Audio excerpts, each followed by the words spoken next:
Salut, aujourd'hui on se retrouve pour une nouvelle vidéo. Le concept de l'émission est simple. Tous les jours j'énonce une nouvelle connaissance que j'ai pu acquérir pour vous les transmettre. Et je tiens à préciser que ceci n'est pas un cours, que je peux me tromper et que si je fais une erreur, il ne faut pas hésiter à me réfuter directement en commentaire. Nous pourrons en parler lors de la prochaine vidéo. Je me mets en plus petit. Et donc voilà, aujourd'hui j'ai pas eu le temps d'acquérir beaucoup de nouvelles connaissances sur les sciences du sport et la santé, parce que je prépare une petite vidéo sur les bases des statistiques et comment sont utilisées les statistiques en sciences expérimentales notamment, en tout cas par exemple dans les sciences de la santé. Euh, mais j'ai quand même obtenu certaines connaissances intéressantes grâce à Geek and Fit, qui est coach sportif, mais qui connaît également beaucoup de choses sur les sciences du sport. Et je vous invite clairement à aller voir sa chaîne YouTube, qui est excellente, Geek and Fit sur YouTube. Et donc, on va lire les deux threads Twitter qu'il a postés et qui ont un sacré intérêt, selon moi, pour mieux comprendre certaines choses en musculation.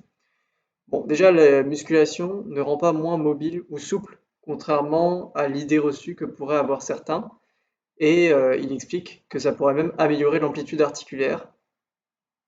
Non, pardon, que même si certains peuvent perdre en amplitude articulaire car les muscles remplissent un peu d'espace, la musculation pourrait même améliorer la souplesse, et donc c'est ce qu'on va voir. Voilà, la musculation augmente autant la souplesse que le stretching, c'est ce que je disais, au moins pour les débutants, sauf qu'on a en plus de contrôle dans cette amplitude et donc plus de mobilité.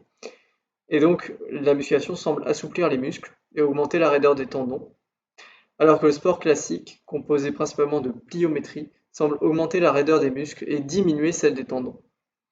Voilà, donc la musculation, ça ne rend pas pâteau et immobile, preuve avec Juji Mushu, que je ne connais pas, mais qui semble capable tout de même de faire un grand écart en portant une charge lourde.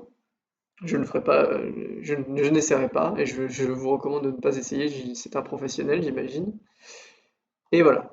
Et donc ça, c'était un thread très intéressant. Mais j'ai aussi appris d'autres choses nouvelles sur la musculation. C'est que, voilà, c'est par rapport à l'adage no pain, no gain. Euh, mais il semblerait que certains, alors dans le live concerné, dans le live que Geek and Fit avec pas du ring, il dit que le no pain, no gain est devenu un more pain, more gain pour certains et que c'est une mauvaise idée parce que amplifier la difficulté de l'exercice ne rend pas dans tous les cas de figure euh, une meilleure hypertrophie ou des gains musculaires supplémentaires. Et donc c'est justement ce dont il va parler dans ce thread qui est très intéressant. Euh, alors, il dit que déjà, s'il y a plus d'amplitude articulaire, l'exercice sera plus difficile. Et il dit aussi que plus d'amplitude articulaire implique plus de gains en hypertrophie. Mais si on augmente la difficulté avec des exercices instables qui demandent un certain équilibre, ça n'a pas forcément de meilleurs gains musculaires. Et donc là, on a des images assez cocasses, assez amusantes, de personnes qui semblent pratiquer un sport de musculation de manière originale, disons. Faut jamais se moquer des exercices des gens parce que parfois ils connaissent des astuces. Mais là, il se trouve que ces personnes, s'ils visent l'hypertrophie, ne sont pas en train de faire des exercices très intéressants. Voilà, et il explique aussi que prendre des temps de repos plus longs améliorerait le niveau, enfin donnerait plus d'avantages pour l'hypertrophie, alors que justement ça rend les séries beaucoup plus simples. Donc ici, le more pain, more gain ne s'applique pas justement.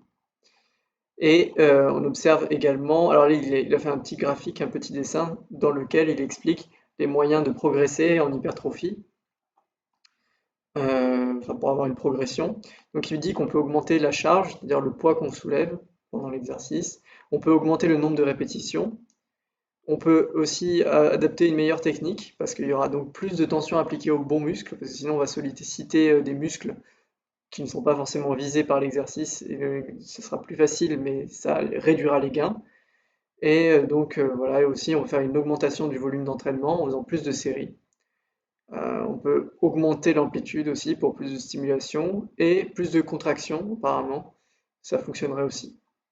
Donc voilà, c'est une vidéo très courte, mais ces connaissances me semblaient intéressantes à partager.